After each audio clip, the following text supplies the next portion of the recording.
Hi, this is Jason from Horrific Nightmares. Today I want to do kind of a collection overview.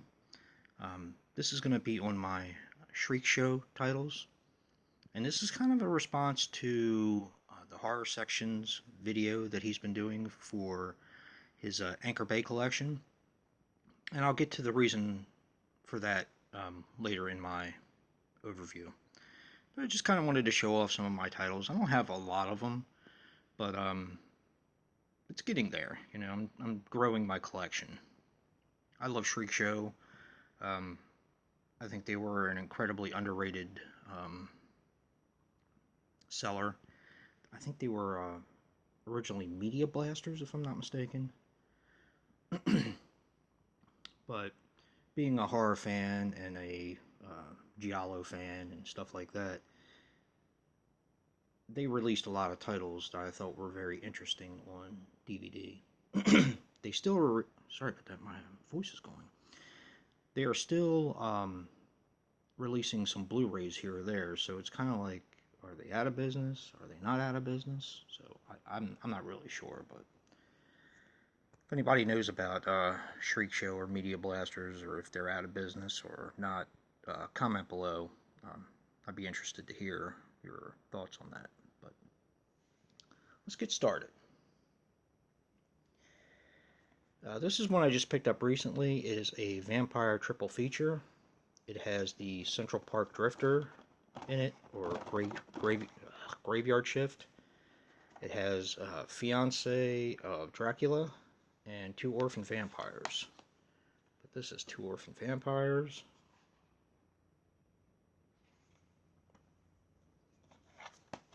This is Graveyard Shift or the Central Park Drifter. I haven't gotten around to watching these yet. And this is Fiance of Dracula. Pretty cool stuff. Put these down here for now. And this is my British Horror quadruple feature. It's a Pete Walker collection. I dig his flicks.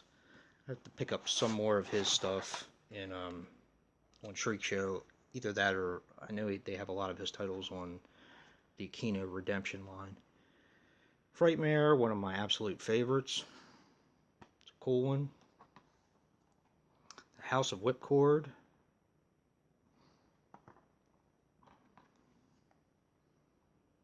Susan George, Die Screaming Marianne. Cool flip. Very odd. And the Flesh and Blood Show. Like I said, I know some of these are on the actual Redemption line from Kino, but I don't know. Now, this was my first set that I bought from Shriek Show, simply because I wanted this film, Girls Night Out. This is a lot of fun. And those of you, I'm not going to say too much about it. It's got a very odd killer and a very odd costume in this, but if you get a chance, check it out. It's a lot of fun.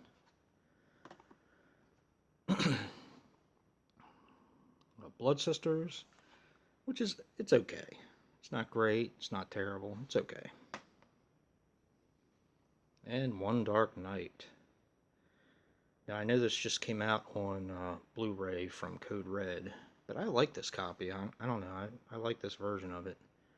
This actually has two versions on the DVD.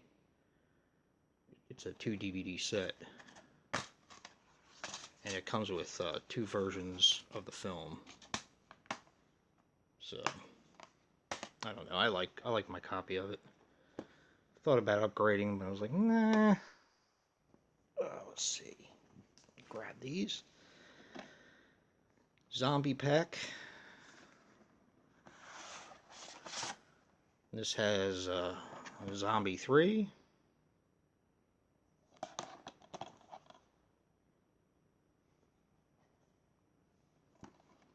Zombie 4. After Death.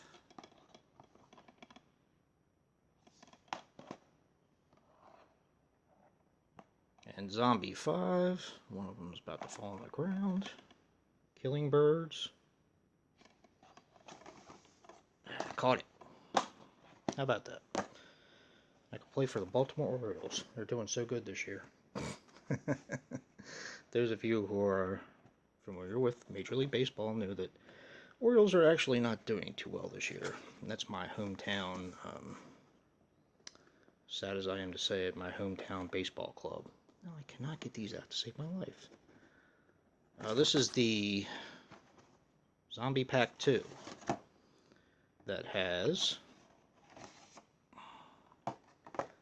Burial Ground,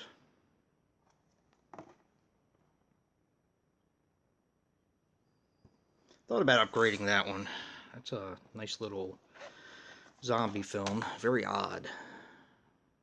Flesh Eater,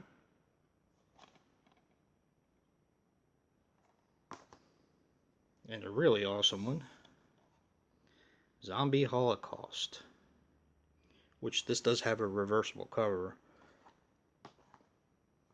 but I do have the Severin Dr. Butcher MD Blu-ray, so I just keep it as Zombie Holocaust. Now, that's basically it for my sets. I have a few individual ones, Flesh for the Beast, and I basically bought this as a blind buy. I haven't watched it yet, but it has Buckethead that does the soundtrack for it. He's a guitar player, and I'm also a guitar player, and I've always liked Buckethead. So I kind of just bought it just for the soundtrack, to be honest with you. Don't Go in the House, and many of you have seen my Code Red Blu-ray of this. I kind of double dipped because they were having a sale, number one, and also because the Code Red is uncut. There's like 10 extra minutes, and eventually I'm going to do a Blu-ray DVD comparison on my channel. I just have to watch both of them back to back. Save that one for last. I just picked up Faceless. I really enjoyed this. This is one I had never seen before, but I really enjoyed this film. Really good film. Of course, Just Before Dawn. I'm a slasher fan, so it should be no surprise how I feel about this one. Good movie. I'll definitely keep this. This is has a slip cover, and it's like a 2-disc set. But I am going to eventually buy the Blu-ray from Code Red because it is uncut. And the reason why this is a response to the horror section is because he just recently sent me, and I'm sure you've seen it on my channel if you watch my channel, The Majorettes, which I love. I'm probably getting ready to watch this again. I watched it once since, I guess, Saturday, I think it was, that I got it, but I'll probably watch it again. I really like The Majorettes. I thought it was a really cool, underrated slasher flick. But that is my Shriek Show collection. Not that many titles, but you know, it's growing here and there. But I hope you enjoyed this. If you have any comments or any suggestions for the next Shriek Show DVDs or whatever I should pick up, comment down below. Oh, I forgot to tell you. I do have a couple more Shriek Shows, but I bought them at a yard sale. I have Devil Dog, Hound of Hell, and what was the other one? Oh, Day of the Animals. The guy had the triple pack, the Evil Animals triple pack, and what he did was he cut up the cover like this and put them in a DVD. Now I only paid $1 for them, so I wasn't going to not pick them up just for that, but eventually I'll buy the triple pack. But rebuy it because I have Grizzly in a different format from a different company. But anyway, like I said, if you have any comments, comment below. Hit that like button. And until next time, peace.